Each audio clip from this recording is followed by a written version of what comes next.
Mesdames et messieurs, bienvenue dans cette émission Perfect Actu, le tout dernier numéro de la semaine.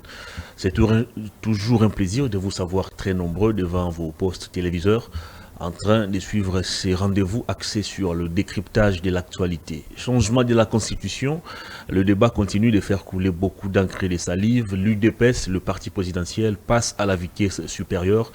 Augustin Kabouya, secrétaire général de ces partis, vient de signer une note circulaire dans laquelle il invite les différents fédéraux, bref, les différents responsables de l'UDPS, de s'apprêter déjà pour lancer la campagne de sensibilisation. Il faut changer cette constitution et l'adapter aux réalités congolaises. Ce sont les mots contenus dans la note circulaire d'Augustin Kabouya. Quelle est l'opportunité de changer cette constitution?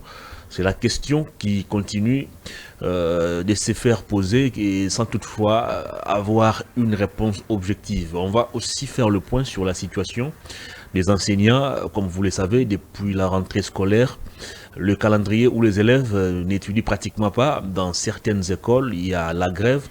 Et à Matadi récemment, les élèves qui ont tenté de manifester contre ces situations ont été sauvagement réprimés par les éléments de la police. Il y a même un procès en cours pour établir les responsabilités quant à cette situation. On va peut-être aussi commenter la sortie médiatique de Moïse Katumbi qui martèle qu'il ne va pas s'arrêter. Il va continuer les travaux de réhabilitation de la piste d'aviation de Moulonde. Nous sommes au territoire de Poueto dans le Haut-Katanga. Moïse Katumbi va-t-il en guerre contre Félix Tshisekedi?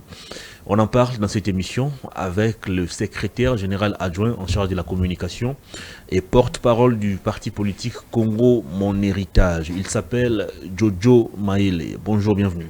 Bonjour, cher monsieur Hervé. Je suis très heureux d'être ici. Vous savez, Perfect Télévision, c'est une grande chaîne dans les panthéons médiatiques congolais. Merci donc, beaucoup.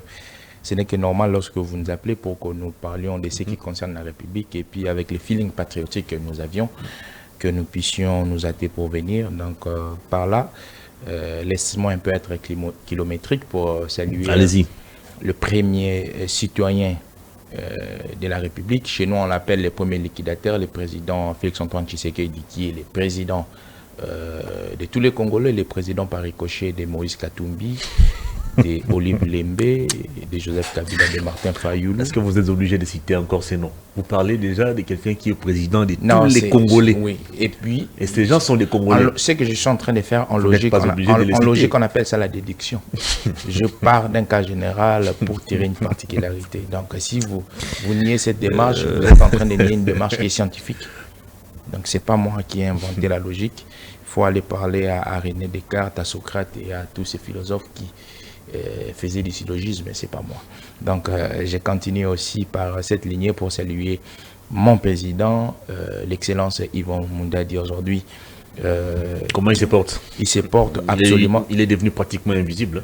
Oui, pratiquement invisible. On ne le voit plus dans les médias. Pratiquement invisible, c'est une ligne de conduite que nous avions adoptée au regard du travail que nous sommes en train de faire. Déjà, il a été aussi touché physiquement parce qu'il a été un peu malade, donc prompt rétablissement à lui. Donc, c'est un monsieur aujourd'hui qui a surpris plusieurs personnes avec les vents en poupe. Aujourd'hui, il n'y a pas un parti politique qui réunit tous les Congolais par défaut. Il n'y a pas, parce qu'aujourd'hui, nous avons notre terminologie qui réunit des expressions, Congo Mon Héritage. Donc, du fait qu'on se réclame d'être Congolais de droit, on se réclame d'être Congolais de sang, automatiquement, nous sommes... Très bien.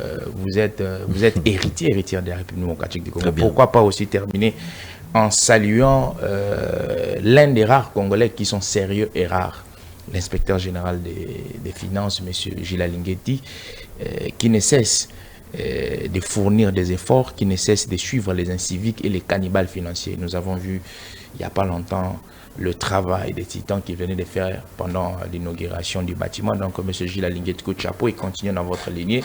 Et puis, nous sommes là pour répondre à toutes vos questions. Il n'y a pas de questions tabou. Puisque vous citez Gilles Alinguetti, il y a une question qui me vient à l'esprit. Est-ce qu'à ce jour, on peut conclure que le travail de Gilles Alinguetti ne se limite qu'à diffamer les gens?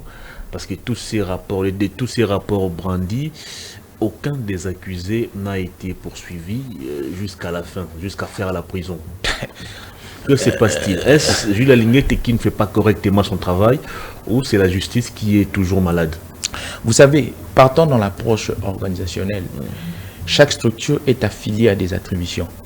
Une structure qui outrepasse ces attributions, on appelle ça usurpation des attributions. Alors, je pense que même vous êtes professionnel de médias, vous avez un cadre dans lequel vous agissez. Exact. Vous ne trépassez pas ces cadres.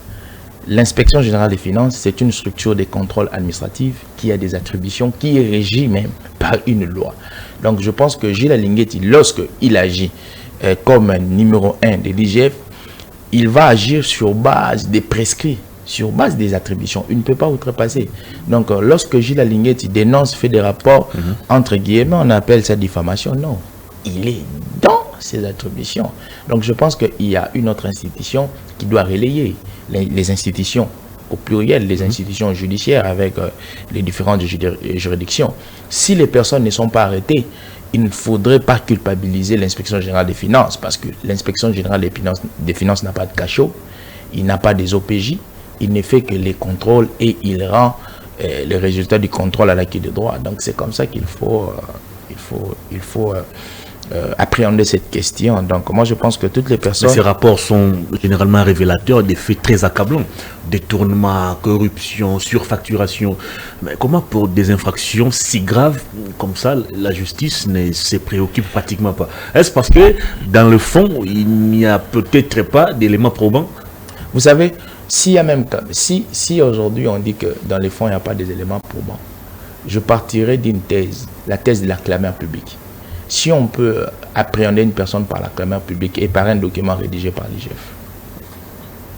donc il ne faudrait pas demander à l'IGF aussi de faire la pression aux inspections, aux institutions plutôt judiciaires.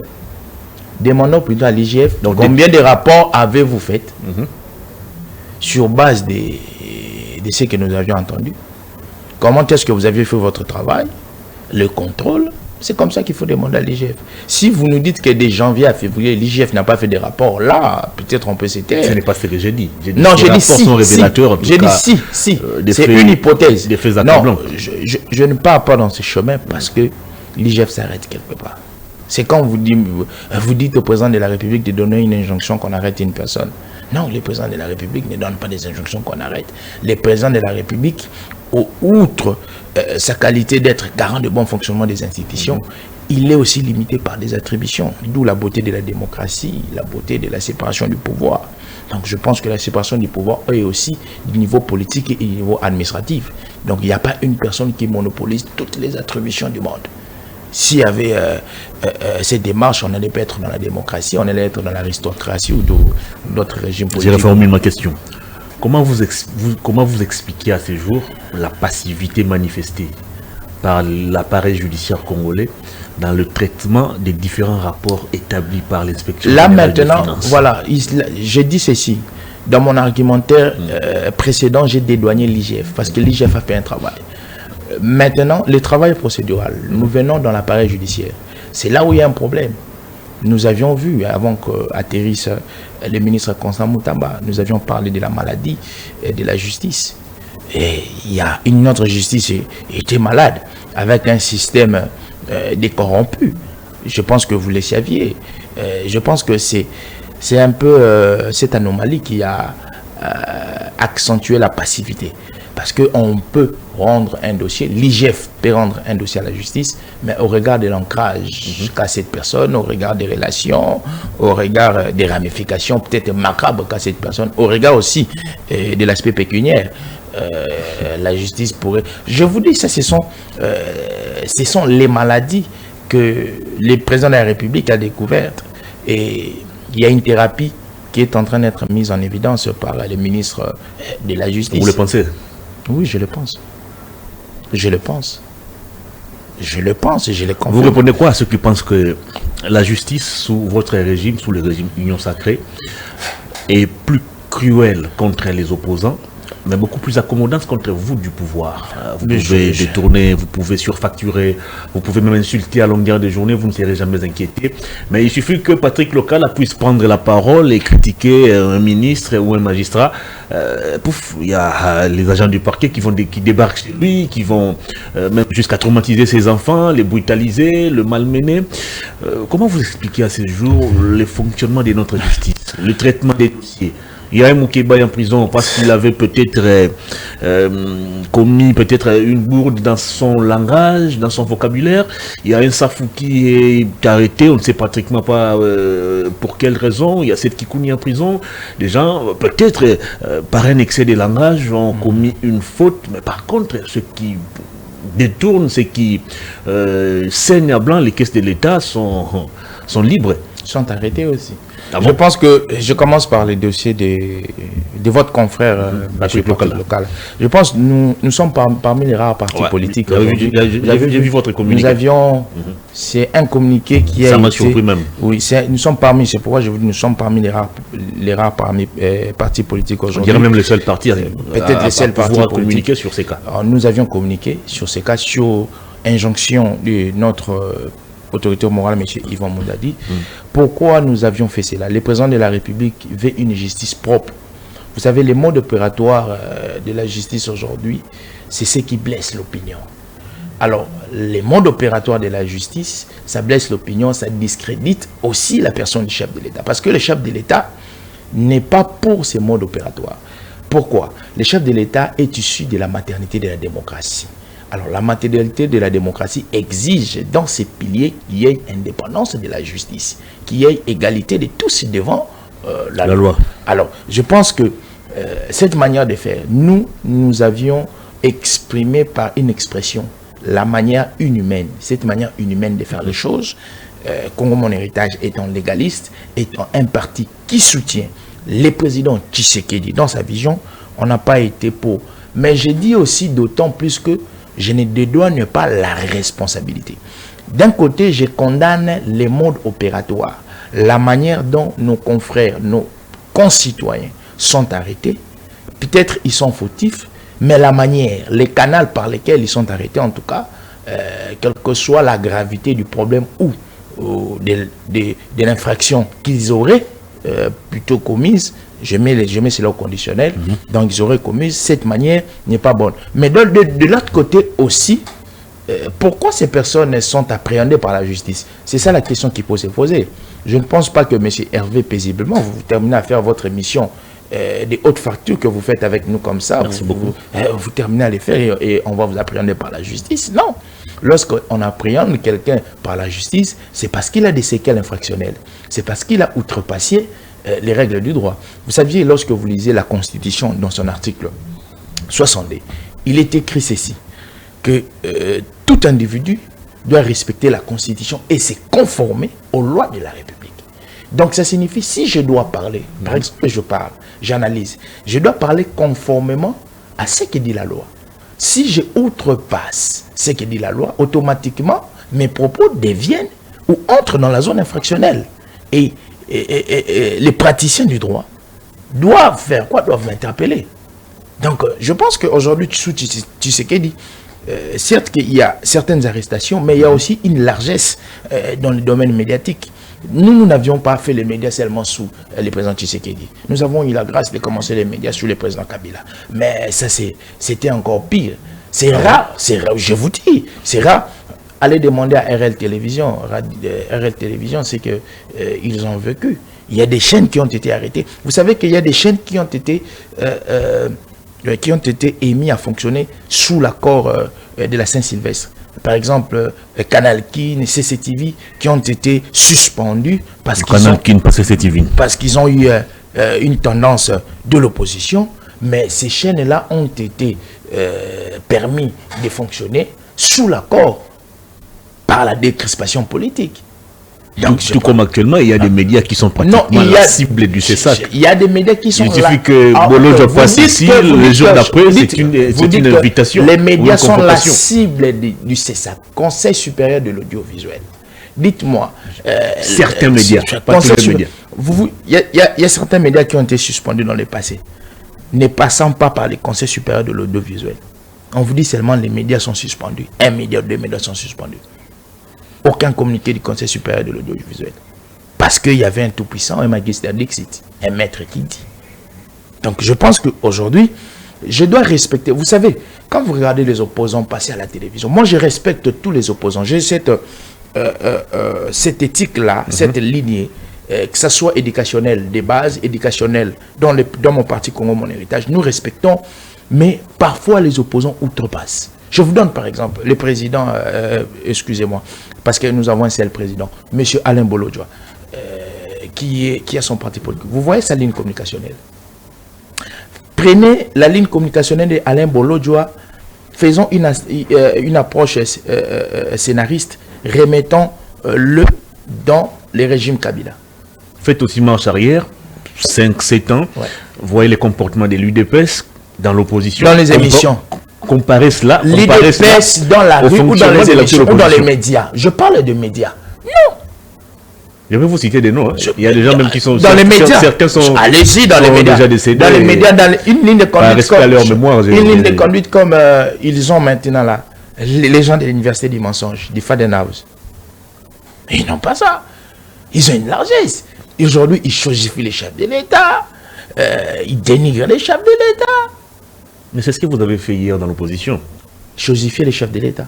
Ah, qu'est-ce que vous n'avez pas... Qu'est-ce que vous n'avez pas dit sur Kabila? Chosifier. Qu'est-ce que vous n'avez pas dit hier sur Kabila? Qu'est-ce que vous n'avez pas dit sur sa femme? Nous avions dit... Qu'est-ce que vous n'avez pas dit sur madame, comment ça s'appelle encore, Janine Mabunda? Je vais vous dire une chose. Alors que vous étiez encore dans la coalition FCC-Cache. Entre guillemets, il y a toujours des gens qui insultent, ils sont connus, ils sont connus, mais jamais inquiétés. Je respecte aussi les sénateurs honoraires, M. Kabila. Il y a aussi parfois des expressions qui sont sorties au regard de sa nationalité, mais il y a aussi des documents. Par exemple, Congo Initiative Yetu, une ONG qui a écrit un document sur le plan d'anéantissement du Congo, République démocratique du Congo, sur l'accord global inclusif, qui démontre la nationalité, la présupposée nationalité étrangère. J'ai ces documents ici, si vous voulez que je les montre. Je cite aussi les présupposés non originels du sénateur à vie. Donc ce sont des documents, peut-être on s'est basé sur base des références. Alors question, cette force excessive exercée contre les opposants ou sur les opposants, pourquoi on ne la constate pas quand il y a détournement, quand il y a surfacturation? Ça s'est fait, non? Je vous dis, c'est pour la première fois. Il y a des gens qui sont libres. Hein? C'est pour la première fois. C'est pour la première fois. Des détournements, mais ils sont tranquilles. Moi, ils continuent de siéger même à l'Assemblée nationale. Je suis très penché à la crème intellectuelle de M. Kamere. J'aime la crème intellectuelle de M. Kamere, Vital Kamere. Respect à lui. Mais c'est pour la première fois voir dans notre pays un directeur de cabinet être appréhendé, être jugé, être arrêté. C'était sur base de quel dossier? C'était sur base de quel dossier? Et après, les 57 millions n'ont jamais été reçus. Mais les 57 millions n'ont jamais été... Vous arrêtez quelqu'un, vous les jugez, vous les condamnez, vous la quittez par après, et l'argent pour lequel il a été poursuivi n'est jamais remboursé. Mais je vais vous donner un élément. Lorsqu'on doit représenter la valeur en espèces ou en objet, on peut représenter la valeur d'une chose en espèces ou en objet.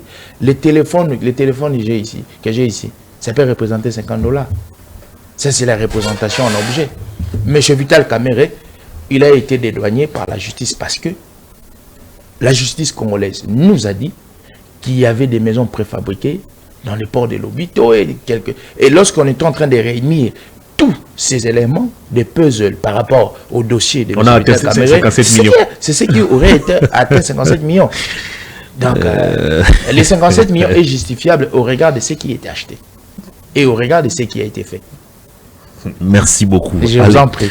Sinon, moi, je vous rappelle que si vous arrivez à Kisenso, il y a des gens qui ont perdu des maisons, il y a des gens qui vivent aujourd'hui dans la belle étoile parce qu'il y a des travaux qui ont été lancés dans le cadre des 100 jours et ces travaux plutôt n'ont jamais été achevés. Oui. Conséquence, lorsque la pluie a commencé, il y a des maisons qui sont parties Oui. C'est des érosions. Oui. Alors, quand vous parlez de 57 millions restitués, je ne sais pas si vous faites allusion non, je ne parle pas de la restitution. Je ne parle pas de plusieurs aspects. Je ne parle pas de la restitution de l'argent dans la caisse publique. Mais je parle des travaux en général qui ont été faits.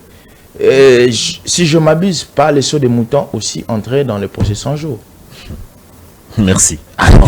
Si je dis si je m'abuse pas, les travaux ont été réalisés. Si nous faisons,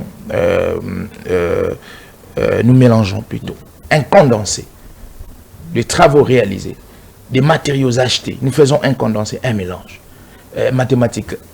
Mathématiquement, vous allez arriver dans les 57 millions.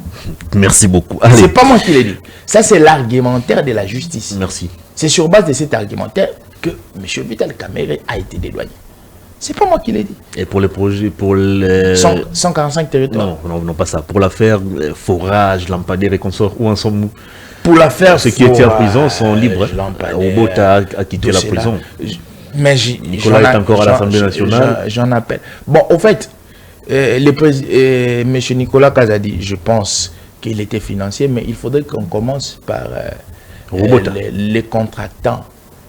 La personne est encore à Makala. Oui, la personne qui a mené. Au fait, je pense que ça va de pair. Monsieur Robota, qui représentait les ministères de l'agriculture et du développement rural, c'est lui la partie contractante de l'État. Donc c'est lui qui a signé les contrats. Donc il a fallu qu'on commence par lui. Et c'est lui qui va découler la personne qui a débloqué de l'argent. Parce que le projet, c'est pas M. Kazadi. Ici, je ne demande pas M. Kazadi. C'est un raisonnement logique. M. Kazadi a dédouané de l'argent. Mais qui a fait qu'on dédouane de l'argent? Qui a mené le projet? C'est M. Robota qui a engagé l'État. Donc je pense qu'on doit aller dans cette logique. Et ici, je remets carrément la responsabilité à la justice congolaise. Lorsque nous voyons un ça ne va pas, il y a des millions de Congolais qui se volatilisent. Ce n'est pas le président de la République qui est président de la Cour de cassation ou tribunal des grandes instances. Non. Le président de la République ne fait que regarder l'action de la justice. C'est pourquoi même il est écrit dans la Constitution, si je m'abuse par article 150 ou 149, que sur base de l'exercice de leurs fonctions, le pouvoir judiciaire ne peut recevoir aucune injonction venant du pouvoir exécutif. Donc, le pouvoir judiciaire jouit de son indépendance. Merci. Mais l'indépendance du pouvoir judiciaire ne doit pas être abusif. Il doit faire le travail au regard de l'objectivité, de la rationalité. Merci beaucoup. Allez, on va parler de ce débat qui fait couler beaucoup d'encre et de salive, le changement de la Constitution. Clovis, tu peux déjà nous illustrer la lettre d'Augustin Kabouya qui demande aux responsables de l'UDPS de s'apprêter pour lancer la campagne de sensibilisation. Je vais lire quelques paragraphes de cette lettre. Il vous souviendra que notre parti avait boycotté les référendums pour le vote de la Constitution du 18 février 2006, dont nous avons constaté certains aspects non bénéfiques au peuple congolais et à la souveraineté. Cette constitution qui nous régit jusqu'à ce jour a démontré ses limites dans l'exercice du pouvoir public. Elle est appelée à évoluer pour une adaptation correcte à la gestion politique et au progrès de la société congolaise. Souvenez-vous des propos de notre père fondateur, Dr Etienne Tshisekedi Wamulumba, d'heureuse mémoire. Si le peuple nous fait confiance, une fois l'UDPS au pouvoir, nous reviendrons sur cette constitution en l'adaptant aux réalités congolaises. Aujourd'hui que notre parti est au pouvoir, nous sommes tenus de respecter et d'exécuter ces testaments. Je préfère m'arrêter là. Ce sont les mots d'Augustin Kabouya. Dites-nous, Yvon, oh, qu'est-ce que j'ai dit? J'ai failli vous appeler Yvon Moundade. Désolé. Jojo Mahele. En quoi l'actuelle constitution empêche votre pouvoir? En quoi cette constitution bloque Félix Tshisekedi ou le gouvernement de la République de mettre en application son programme? Bon, je pense que vous parlez ici du progrès. Merci beaucoup. Je pense que déjà, de prime abord, il faudrait... nous sommes Congo de mon héritage. Dans notre combat, nous sommes dans l'étoilettage psychologique. Il faut détruire le faux savoir qui est dans le Congolais au regard des concepts, au regard de l'appréhension qu'ils ont envers la République démocratique du Congo. Mais ici, je veux m'atteler plus dans les concepts. Vous savez, lorsqu'on parle aujourd'hui du concept révision constitutionnelle ou changement constitutionnel, la plupart des Congolais pensent que ceux qui sont au pouvoir veulent élastifier leur séjour dans les institutions. Mais justement, quand vous écoutez Kabouya vous dit par exemple que le mandat du chef de l'État pose déjà problème. Mais j'arrive. N'est-ce pas une intention manifeste de s'éterniser au pouvoir? J'arrive. Cette même constitution que nous utilisons permet ou octroie à chaque citoyen congolais, lorsque vous lisez l'article 22, 23, 24, à chaque citoyen congolais, la liberté de penser, la liberté d'opinion, la liberté de réfléchir, tout ce que vous voulez. Si je prends M. Kabouya comme un individu, il bénéficie de ce droit, de sa liberté de pensée, de réflexion. Il émet ses pensées au regard de ce qu'il voit. L'IDPS, une structure politique, une famille politique, émet ses opinions au regard de ce qu'il voit. Est-ce c'est un tabou aujourd'hui d'émettre une opinion en corrélation avec l'approche de la révision ou du changement constitutionnel? C'est un tabou ou une infraction? Non, il faut commencer par là. La plupart des Congolais pensent que lorsque nous parlions de la révision constitutionnelle ou du changement constitutionnel du cas probant, ils pensent que c'est un tabou. C'est une zone qu'il ne faudrait pas arriver, c'est un interdit. Non, ce n'est pas un interdit. C'est pas un interdit. Je prends le cas des démocraties les plus anciennes, des démocraties les plus vieilles. Je vais aux États-Unis.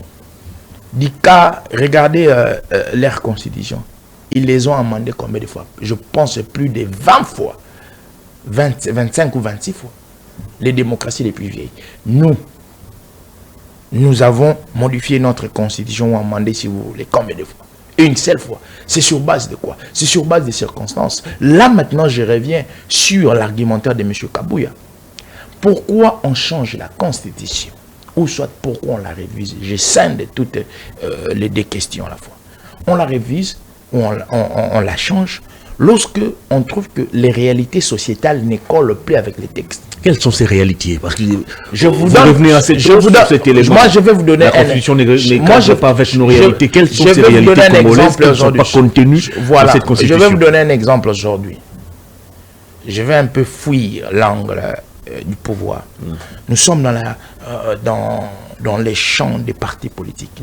Lorsque vous lisez l'article 6 de la Constitution, l'article 6 de la Constitution dit ceci, je cite, tout Congolais a le droit de créer un parti politique ou de s'affilier à un parti politique de son choix.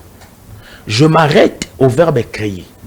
Donc ça signifie que tout Congolais qui jouit de ses droits politiques et civils, il a le droit.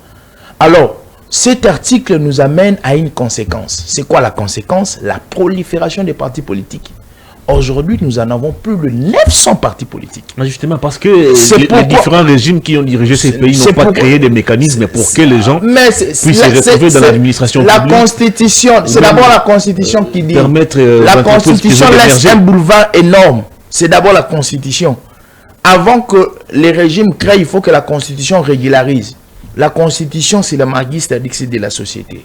C'est la lumière. Elle pose les jalons sur les grandes orientations, comment est-ce que doit marcher la société. Quand la Constitution il laisse une zone d'ambiguïté, que fera les lois subsidiaires, ce qu'on appelle les lois organiques. La Constitution ouvre un boulevard. C'est pourquoi aujourd'hui nous tombons dans la prolifération. Or, une Constitution propre pourrait dire que nous sommes dans un multipartisme limité, par exemple un multipartisme à 10 ou à 10 courants, où toutes les personnes s'alignent devant 10 courants. Nous pouvons être dans un bipartisme ou dans un tripartisme. Voilà comment est-ce que la Constitution pourrait orienter cette zone-là. Je viens encore dans la zone les sociales des Congolais, c'est bien les Congolais. Je prends l'article 58 de la Constitution qui parle que tout Congolais doit bénéficier des richesses de la République démocratique du Congo et l'État doit les redistribuer d'une manière équitable. Est-ce que vous respectez cette j'arrive, non, oh papa, j'arrive. Je suis en train de vous donner quelques zones d'ambiguïté. Le Congo a plusieurs richesses. Et il y a, dans le deuxième alinéa, on parle de la redistribution équitable entre les Congolais. Si je dois réfléchir, la Constitution aussi laisse une zone d'ambiguïté. C'est quoi l'ambiguïté ici? L'ambiguïté, c'est dans la zone de redistribution, le mode opératoire de la redistribution. Il a fallu que la Constitution dise que chaque Congolais bénéficiera d'une allocation de 100 $ chaque fin du mois. Par exemple, là, nous savions que le mode opératoire de la redistribution des richesses, c'est par 100 $. Je donne un exemple, c'est dingue. C'est un exemple. L'article 78 de la Constitution. Le président de la République nomme un premier ministre au sein de la majorité parlementaire. Cet article, excusez-moi, laisse une zone d'ambiguïté. Pourquoi? À quel niveau? Le président de la République nomme un premier ministre au sein de la majorité. Quand? Oh, donc on doit préciser aussi. Oui, oui, quand? Pourquoi? Parce que c'est pour permettre à ce que nous avancions. Vous aviez vu, le président de la République, au regard de l'ambiguïté de cet article, il y a eu réformulation de la majorité au premier mandat. Réformulation de la majorité. L'union sacrée est née sur base de l'ambiguïté de cet article.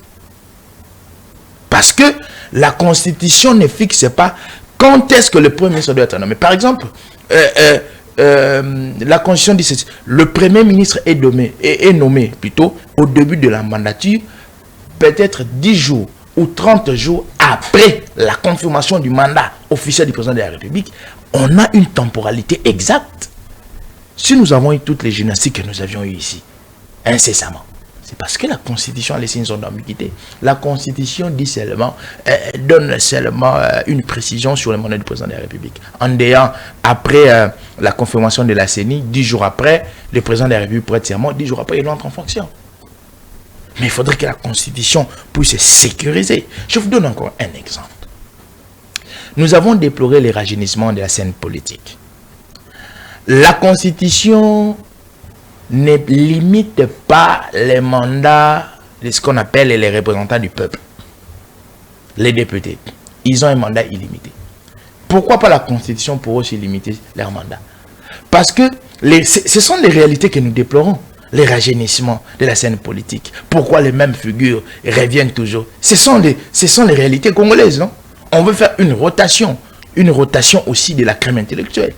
Alors, pour faire la rotation de la crème intellectuelle, pour avoir la nouvelle ressource humaine politique, il faudrait éradiquer, c'est limiter les mandats de ceux qui ont été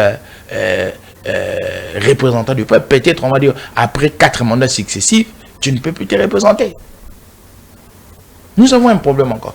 Quand on parle de l'état d'urgence, on ne peut pas, je pense, l'article 219, si ce n'est pas 217, l'état d'urgence ou l'état de siège. L'état d'urgence, où on ne peut pas réviser la Constitution pendant l'état d'urgence, pendant l'état de siège. La Constitution nous dit l'état d'urgence. Moi, je me pose toujours la question. Ça, ce sont mes réflexions. L'état d'urgence qui est partiel ou global, dont la Constitution parle. Parce qu'aujourd'hui, nous avons l'état d'urgence partiel à l'est du pays. Et par rapport à ces cas où nous avons l'état d'urgence partiel, que dit la Constitution si on doit réviser cette Constitution? Vous voyez les zones d'ambiguïté que laisse la Constitution. Donc, il y a nécessité que nous partons dans les changements de la Constitution n'est pas un geste antidémocratique. Si nous comptions... Est-ce que vous voulez changer cette Constitution pour recadrer tout ce que vous avez évoqué ici comme problème? Oui. Ou vous voulez changer cette Constitution pour donner un mandat illimité au chef de l'État? Je reviens encore sur les propos de Kabouya. Moi, je n'ai pas parlé de mandat illimité. Depuis que je reviens encore sur parce que c'est l'UDPS qui a décidé finalement d'endosser ouvertement cette responsabilité. Kabouya vous dit, le mandat du chef de l'État, dans la théorie, c'est 5 ans, mais dans la pratique, c'est 3 ans. D'où il faut revoir cette disposition. Alors, ma question, le changement de la Constitution, c'est pour adapter la prochaine Constitution aux réalités congolaises, comme vous l'évoquez, ou c'est seulement pour prolonger de manière indéterminée le mandat du chef de l'État? Mais M. Kabouya aussi, lorsqu'il parlait, il n'a pas parlé d'un mandat indéterminé. C'est peut-être une déformation de sa communication que plusieurs personnes veulent. La déformation de la communication de M. Kabouya dépend du camp politique dont vous appartenez.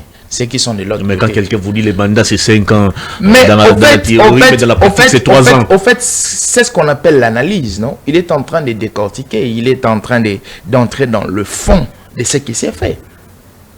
Si on parle des réalités, est-ce qu'on va exclure les mandats du président de la République dans les réalités congolaises? Les mandats du président de la République, c'est aussi une des réalités. Pourquoi lorsqu'on parle du mandat du président de la République, on parle de ce qui concerne le pouvoir de M. Tshisekedi? Nous pensions que c'est un tabou. Ce n'est pas un tabou. Est-ce que c'est un débat interdit? Ce n'est pas un débat interdit. Nous sommes dans la scène politique, nous sommes dans la démocratie. Chacun de nous doit exprimer ses opinions. Mais les opinions doivent être canalisées. C'est ça en fait. Il y a un temple de la démocratie qu'on appelle le Parlement.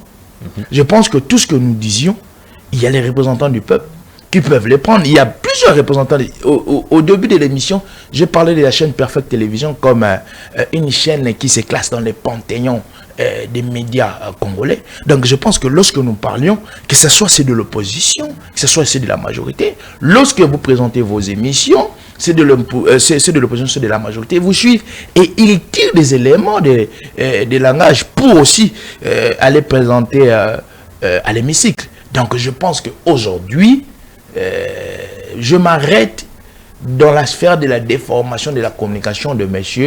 Kabouya. C'est ce que les gens veulent faire. Parce qu'à chaque fois, que ce soit M. Tshisekedi, M. Tshisekedi souffre aussi de cette maladie-là. Nous souffrons de ça.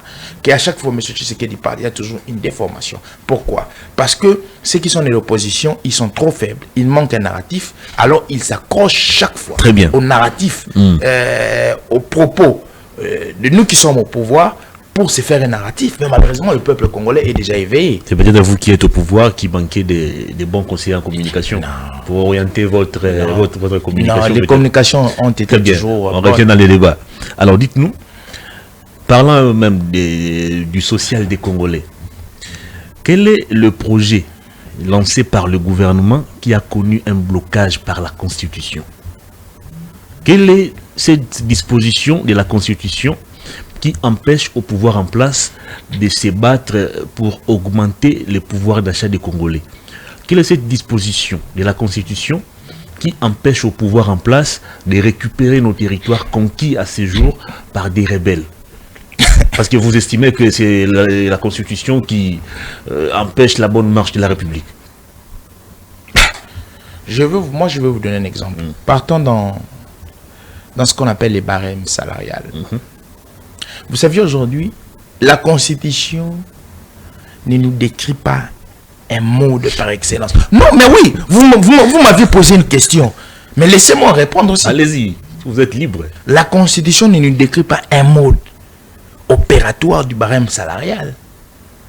Nous déplorons aujourd'hui, nous et vous, nous déplorons la quantité exonérée, soi-disant, de ceux qui reçoivent les députés.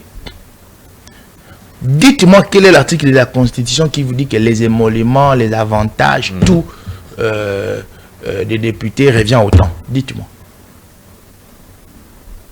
Parce que ici, on va vous dire, si vous repris dans le projet de loi de finances. Non. Mais laissez-moi vous dire. Au fait, pourquoi on se base sur la Constitution? Vous voyez, au fait, les lois subsidiaires. Parce que la loi des finances est aussi une loi qu'on appelle le budget. Mais la loi des finances n'a pas une teneur exagérée à la Constitution. La loi des finances ne fixe pas les principes sociétals. Il est dit ceci. La Constitution doit fixer les grandes orientations. La Constitution doit mettre les piliers.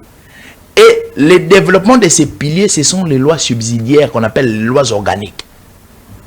Quand la Constitution elle-même ne met pas les piliers, mais une loi organique vient mettre les piliers, c'est à l'encontre même de ce qu'Elsen appelle la hiérarchie des normes.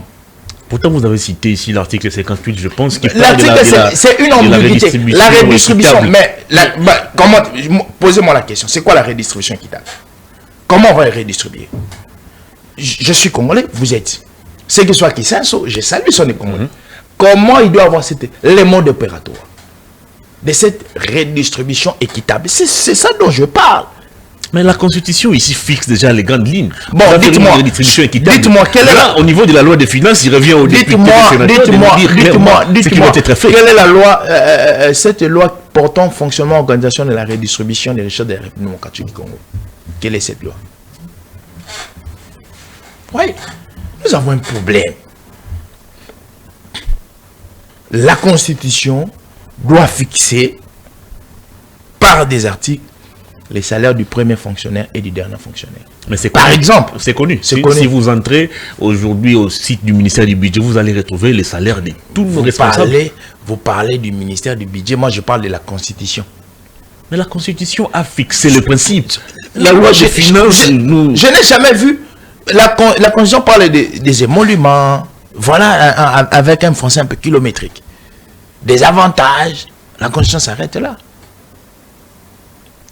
La Constitution s'arrête là. Pourquoi la Constitution fixe les infractions du président de la République, mais refuse à fixer ce que doit gagner le président de la République? Les infractions de la haute trahison, outrage, tout ça. La Constitution fixe dans son article 64. Revenez sur ma question. Je pense que non, j'ai déjà pris. Quelle est cette disposition de la Constitution qui vous empêche J'ai déjà pris. Parce que les barèmes salariales aussi reviennent dans les sociales. Les barèmes salariales reviennent aussi dans les sociales. Que ce soit les barèmes salariales des militaires, revient aussi dans les sociales. De même pour aller déloger qu'on ait à Rutshuru ou à Massissi, la Constitution. La question de déloger. Pour nous construire des routes, il faut changer la Constitution. La question. Pour nous donner de l'eau et de l'électricité qui est aussi reprise dans la Constitution. Ça, c'est une conjugaison à l'opposition. Oh. Oui, c'est une conjugaison à l'opposition. Comment ça? Non, parce que ce que vous dites là, ça fait partie des matières inscrites dans cette Constitution. Oui, l'accès à l'eau, à l'éducation, à l'électricité.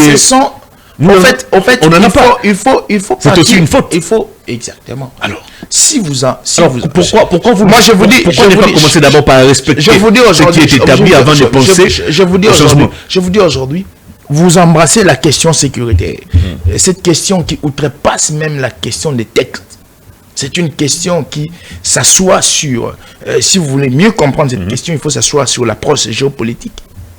Mais il y a une personne ici qui s'est... Là, vous changez des concepts. Non, je ne change pas des concepts, mais j'ai élargi ma Parce zone. À vous entendre parler, à vous entendre, vous, du pouvoir, aujourd'hui, la solution au problème des Congolais passe par le changement de la Constitution. J'ai dit ceci. On ne parle pas d'une solution qui doit être totale, mais au regard des mots qui traversent notre pays, là, parmi les solutions qui doivent pilier et parmi les solutions qui doivent éradiquer les mots, il y a aussi les changements de la Constitution. En attendant de changer cette Constitution, pourquoi vous ne commencez d'abord pas respecter ce qui est prévu dans la Constitution? La gratuité est inscrite où? Les élèves étudient actuellement. Mais la gratuité est inscrite où? Est-ce que les élèves étudient actuellement? Oui, les élèves étudient depuis les 6 octobre. Faut pas vous moquer de ces parents. Non, je ne me moque pas de ces parents. Dont les parents, les élèves, les enfants plutôt sont à la maison parce que les enseignants refusent. Depuis les 6 octobre. De dispenser les cours. Depuis les 6 octobre, il y a un compromis entre le gouvernement congolais et les différents syndicats qui a été pris.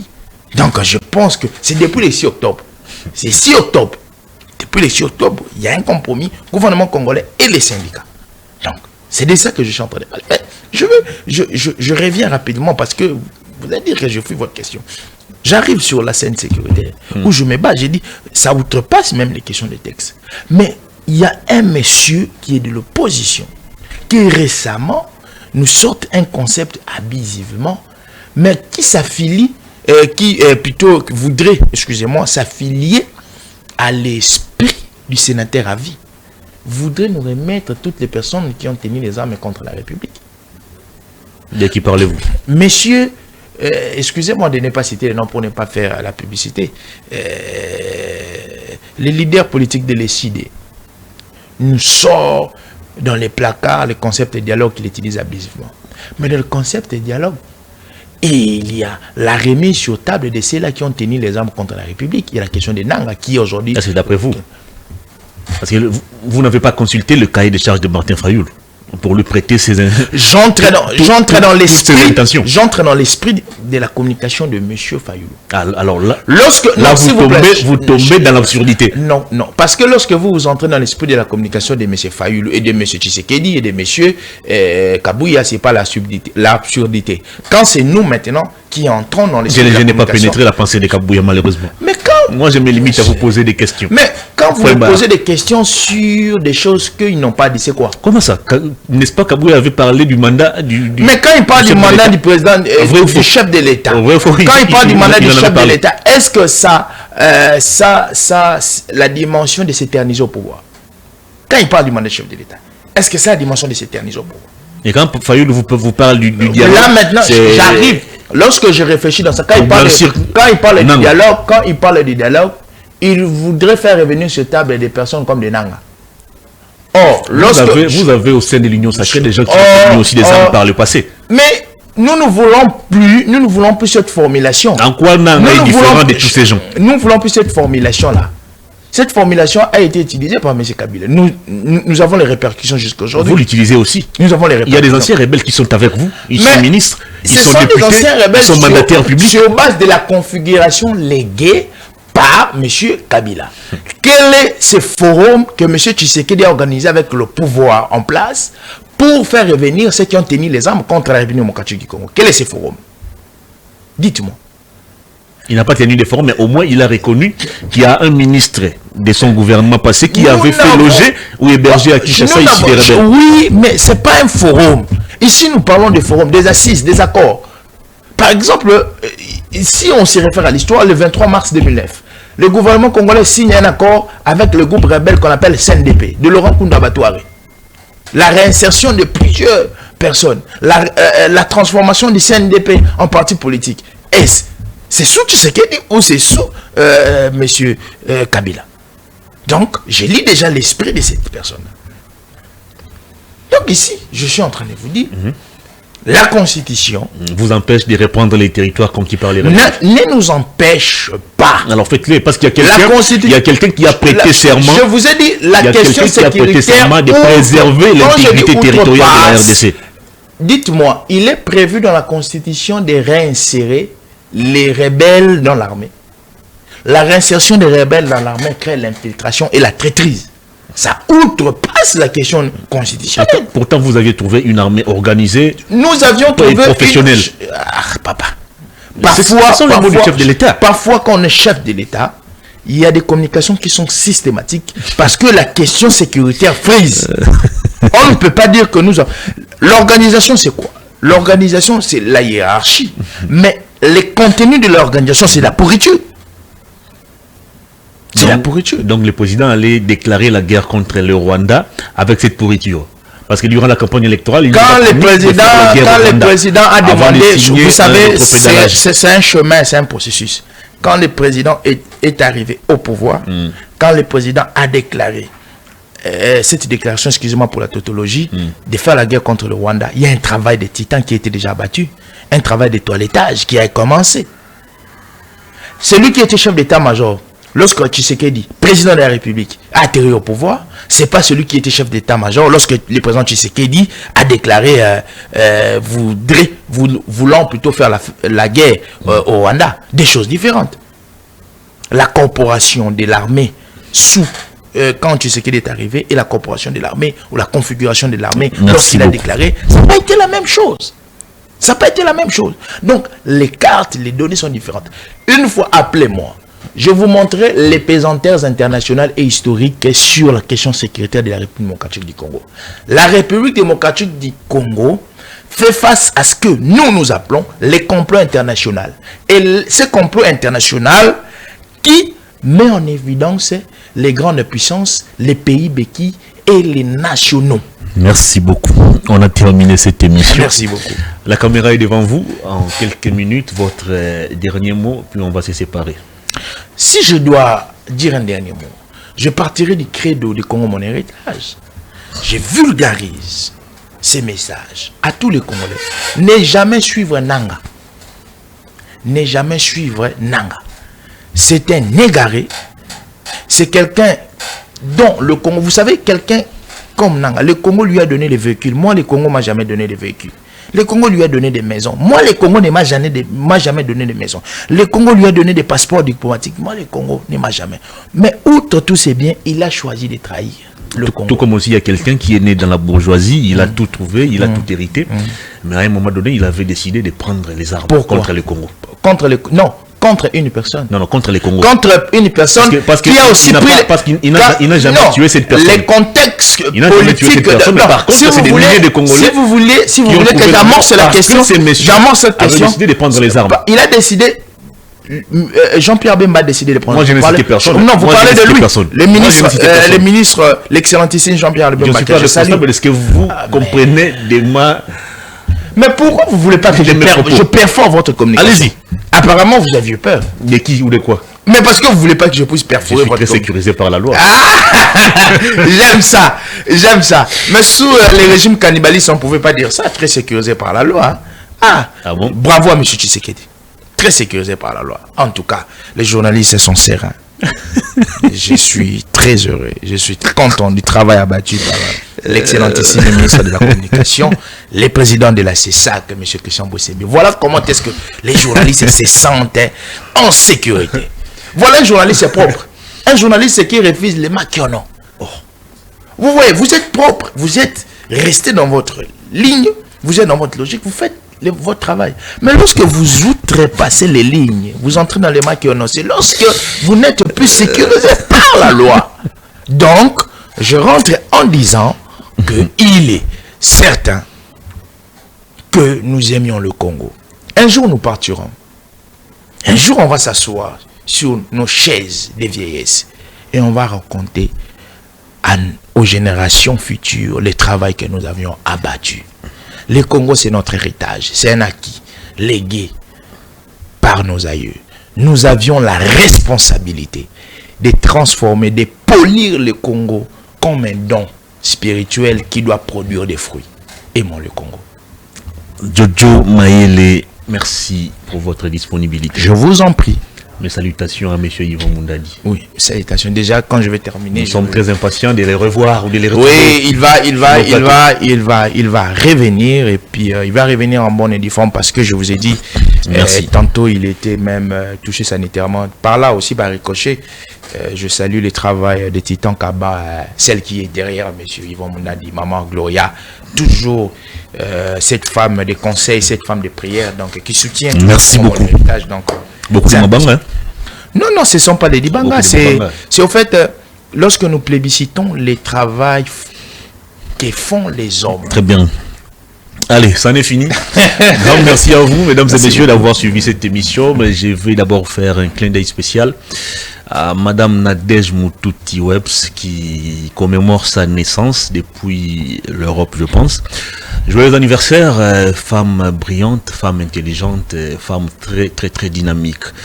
À toutes et à tous, merci d'avoir suivi cette émission. Grand merci également à Clovis Kaembe qui était du côté de la régie et à Jojo Mulumba derrière les 3 caméras. Au revoir. On se retrouve lundi avec d'autres invités, mais avec toujours le même plaisir. Merci.